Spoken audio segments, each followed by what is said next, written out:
Hey guys, welcome to new video. तो इस video में बात करते हैं swap two numbers in Python. Okay, तो नंबर से यहाँ पे मतलब है कि आपको दो वेरिएबल्स हैं, उनके वैल्यू को आपस में स्वैप करना है।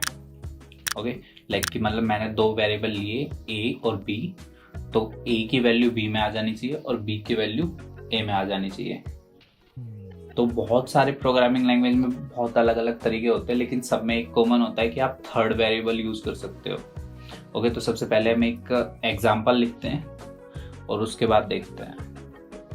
ओके, तो मैंने a इक्वल टू लिया 5 एंड b इक्वल टू लिया है 6।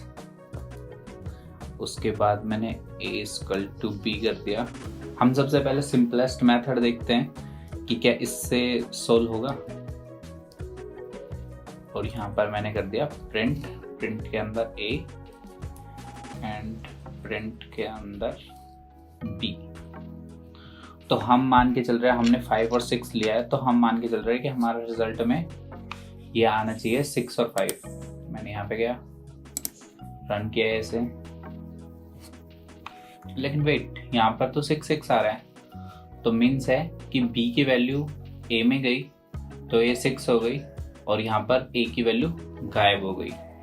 ओके, तो यहाँ पर आता है थर्ड वेरिएबल कि आप एक को थर्ड वेरिएबल में स्टोर कर दो। ओके, तो यहाँ पर मैंने थर्ड वेरिएबल के नाम से लिया है c को मैं कर रहा हूँ। अब c में मैंने a की वैल्यू दे दी है। ओके, और उसके बाद यहाँ पर b में मैं देता हूँ c की वैल्यू। ओके, अब इफ यदि मैं इसे रन करता हूँ तो एज यू कैन सी 6 और 5 आ रहे हैं, मतलब ये सही है।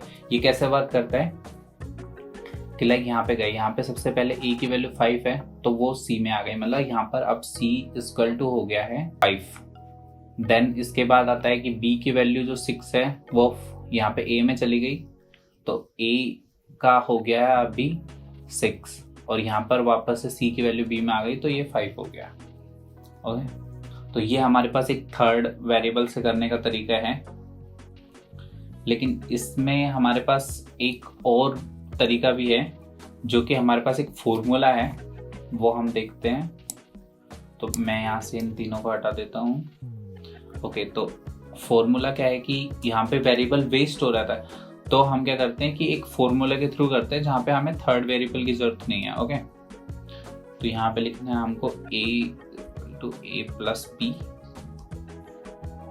फिर इसके बाद आता है b इक्वल टू है a minus b and third है a इक्वल टू है a माइनस b। तो इसे हम एक बार समझ लेते हैं। ओके, तो ये कैसे वर्क करता है, a प्लस बी, यहाँ पे मतलब 6 और 5 था तो 11 हो गया, 11 को a में स्टोर कर दिया। ओके, फिर इसके बाद क्या हुआ है कि b के अंदर हमने स्टोर किया 11 माइनस b, तो 11 माइनस 6 क्या हो गया, b हो गया, तो मतलब 5 आ गया। और फिर इसके बाद किया है हमने a जो 11 है माइनस b, जो अभी यहाँ पर b हमारे पास 5 आ गया तो ये 6 हो गया। ओके, इस यदि हम इसे रन करते हैं तो एज यू कैन सी यहाँ पर 6 और 5 आ रहा है। ओके, लेकिन फिर भी यहाँ पर इफ यदि आप तो देखोगे तो एक बिट की वो हो रही है। इफ यदि 5 का आप देखते हो तो वो 3 बिट का एक वो लेता है और जो b है वो भी 3 बिट का लेता है, लेकिन यहाँ पर 11 आ जाता है जो कि 4 बिट लेता है। यहाँ पर एक बिट वेस्ट हो रही है। ओके, ये कोई ज़्यादा बड़ी चीज़ नहीं है कि एक बिट वेस्ट हो रही है, लेकिन आप डेवलपर हो तो आपको बेस्ट से बेस्ट चीज़ बनानी होगी। तो इसके लिए हम यूज़ करते हैं यहाँ पर XOR का। ओके, तो XOR के लिए हम यहाँ पर यूज़ करते हैं कैप मिलती है 6 के ऊपर आपको, तो हम यहाँ पर बस सारे उसको हटा के कैप का यूज़ करेंगे। और इफ यदि मैं इसे अब रन करता हूँ तो एज यू कैन सी यहाँ पर 6 और 5 आ रहा है, जहाँ पर आपके पास बिट भी वेस्ट नहीं हो रही है। ये XOR कुछ अलग ही तरीके से काम करता है ना। हम देखते हैं कि जो सिर्फ एक पाइथन में ही होता है जिसके अंदर आप वैल्यू स्वैप कर सकते हो, तो वो सिर्फ पाइथन के अलावा आपको किसी लैंग्वेज में नहीं मिलेगा। और इसीलिए पाइथन बहुत ही ज़्यादा फेमस है कि इसमें बहुत अच्छे कंसेप्ट है। तो इफ यदि मैं यहाँ पर लिखता हूँ ए बी एंड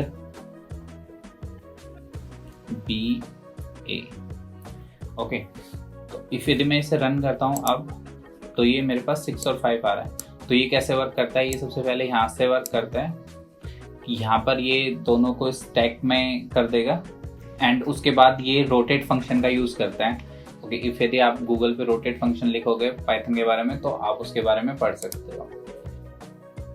ओके, तो ये हमारे कुछ तरीके थे जिससे आप वैल्यू स्वैप कर सकते हो पाइथन के अंदर। आई होप आपको समझ में आया होगा। फिर भी आपको कोई डाउट है तो आप हमारे कमेंट सेक्शन में पूछ सकते हैं। और वीडियो अच्छी लगी तो यार लाइक शेयर सब्सक्राइब कर दो, नए हो तो यार बिल्कुल सब्सक्राइब करके जाओ। Thank you.